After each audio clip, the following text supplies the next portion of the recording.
आकाशवाणी भोपाल से प्रस्तुत हैं प्रादेशिक समाचार।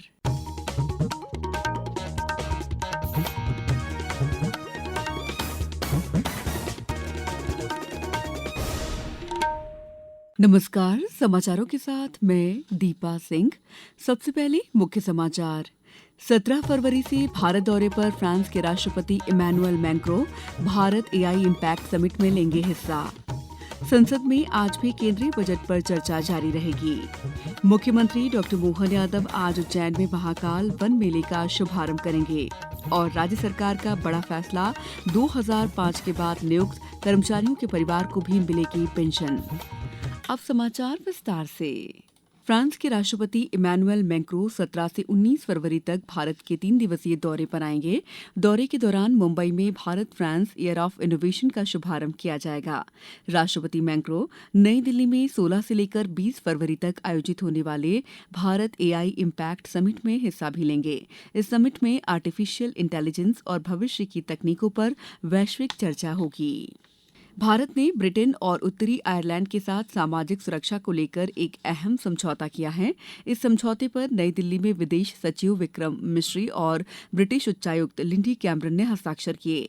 इसका मकसद उन कर्मचारियों को राहत देना है जो 36 महीने तक अस्थायी तौर पर दूसरे देश में काम करते हैं। अब ऐसे कर्मचारियों को दोनों देशों में अलग अलग सामाजिक सुरक्षा अंशदान नहीं देना पड़ेगा।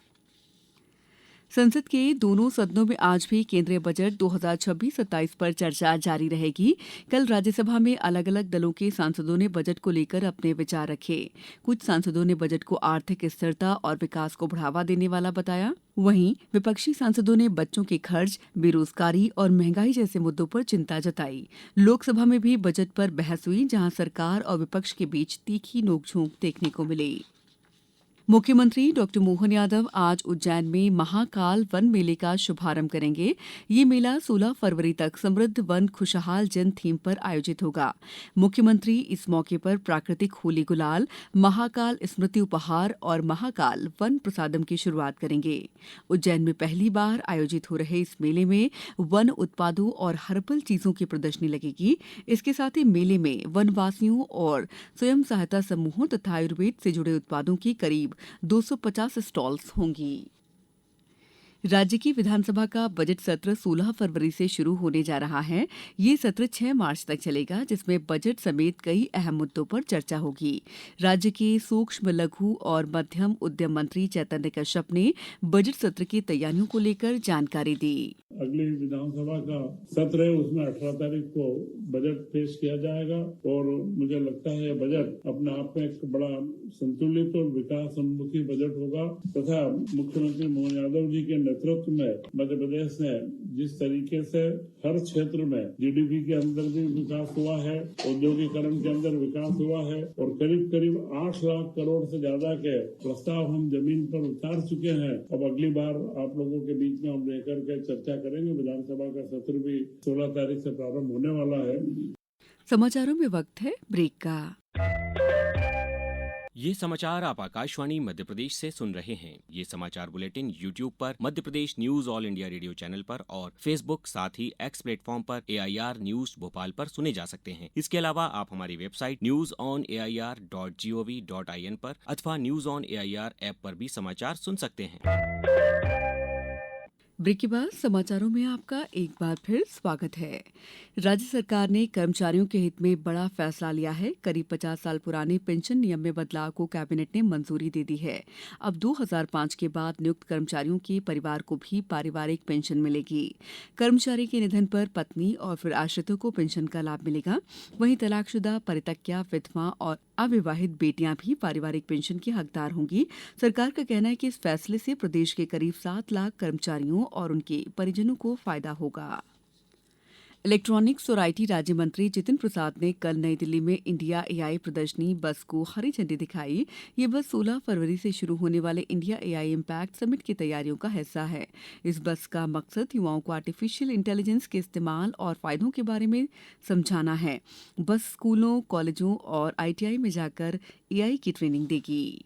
ये डिजिटल डिवाइड और एआई के ऊपर ये जगह जगह जाएगी और खास तौर से हमारा युवा वर्ग जो है उनको बताएगी कि एआई में क्या कैसे इस्तेमाल किया जाए, क्या इसके फायदे हैं। आने वाले समय में ये प्रयास किया जा रहा है कि ये एआई इम्पैक्ट समिट, जहां विश्व के बहुत तमाम स्टेट हेड्स आ रहे हैं, बड़े बड़ी टेक कंपनीज के सीईओ और लीडर्स आ रहे हैं और खास तौर से हमारे स्टार्टअप, आने वाले समय में भारत जैसे इंटरनेट सर्विस प्रोवाइडर होता है वैसे एआई सर्विस प्रोवाइडर बनेगा।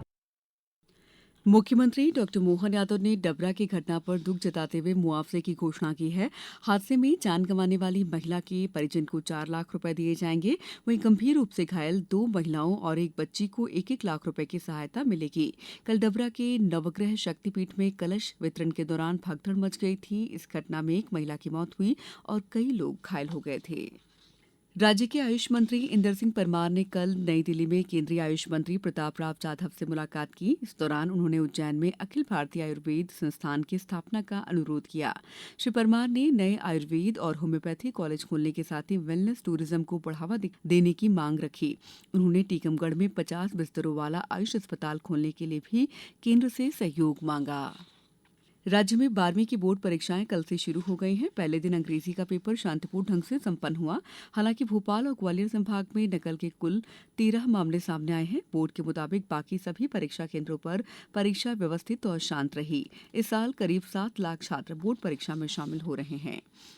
राज्य में शिक्षक भर्ती को लेकर चयनित अभ्यर्थियों का आंदोलन जारी है। कल भोपाल में आंबेडकर पार्क और डीपीआई कार्यालय के बाहर दूसरे दिन भी भूख हड़ताल जारी रही। अभ्यर्थी पदों की संख्या बढ़ाने और जल्द नियुक्ति की मांग कर रहे हैं।